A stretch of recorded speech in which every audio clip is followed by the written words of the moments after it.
Bueno, regresamos, Francisco Martín Moreno, con esta conversación. México ante Dios es, como decíamos, uno de los libros que has escrito recientemente.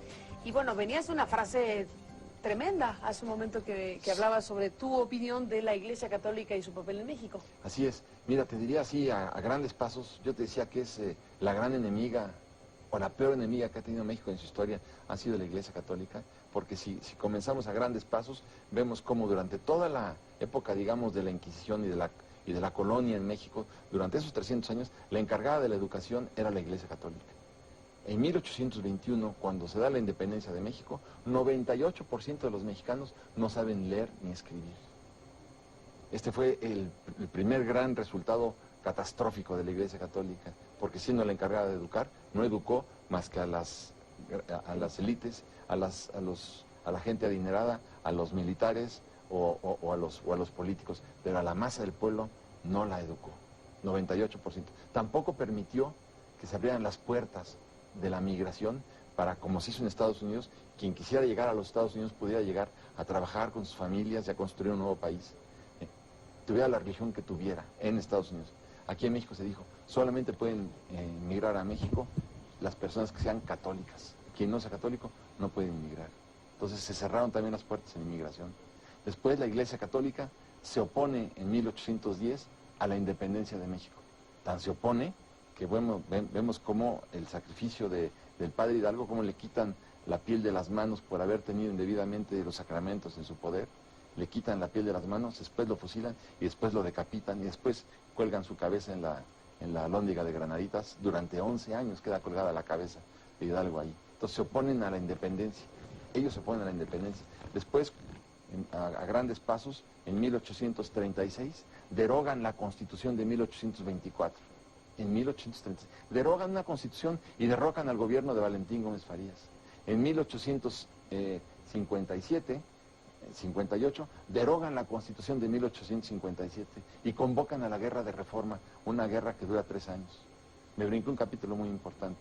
En 1846 viene la guerra en contra de los Estados Unidos y la Iglesia Católica llega a un acuerdo con el ejército norteamericano, un acuerdo que decía, más o menos así: el ejército de los Estados Unidos se compromete a respetar el patrimonio y el culto católico, siempre y cuando la Iglesia Católica se comprometa a convencer a los feligreses mexicanos de que atentar en contra de la vida de un soldado norteamericano equivale a la comisión de un pecado mortal que tendrá como consecuencia la excomunión y pasar la eternidad en el infierno. Y por eso Puebla se rinde sin disparar un solo tiro, y muchas otras ciudades en donde estaban apercibidos los católicos que se atentaban en contra de la vida de un invasor, en ese preciso momento les caería una excomunión, a ellos y a toda su familia. Y vemos cómo la Iglesia Católica excomulga a muchas de las personas que atentan en contra de los invasores. Pero brinquemos entonces al 57, esto fue en 46, vámonos a 1857, vemos cómo derogan la Constitución en 57, vemos cómo derrocan al gobierno de Ignacio Comonfort, igual que en 1834 habían derogado el gobierno de Gómez Farías y derogado la Constitución del 24. Viene la Guerra de Reforma, una guerra que financia el clero con sus recursos. El clero mexicano financia la Guerra de Reforma con las limosnas pagadas por los feligreses mexicanos. Y es una guerra sangrienta que mutila y que enluta a nuestro país. Cuando pierden la guerra dicen, no nos vamos a dejar por satisfechos, no nos vamos a resignar. Por eso decía que la reacción nunca duerme. Van por el ejército francés y traen el ejército francés. Y el ejército francés impone a Maximiliano. Y claro, ¿quién trae a Maximiliano? El clero mexicano es el que trae a Maximiliano, entre otros conservadores ultrarradicales.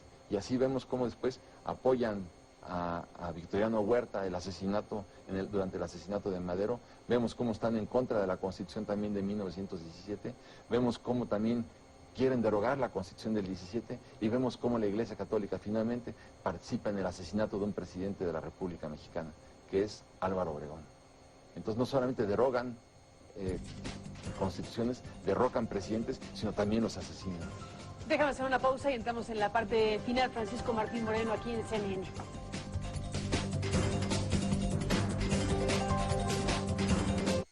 Bueno, nos vamos, Francisco Martín Moreno, después de esta implacable crítica que has hecho pues a la Iglesia Católica a lo largo de la historia y muy particularmente pues siguiendo estas horas y estos días en México con motivo de la comparecencia por otras razones de del cardenal Norberto Rivera ante la justicia estadounidense con esto que ocurrió en la Ciudad de México, pero que bueno, era bajo la jurisdicción estadounidense básicamente, para decirlo de alguna forma.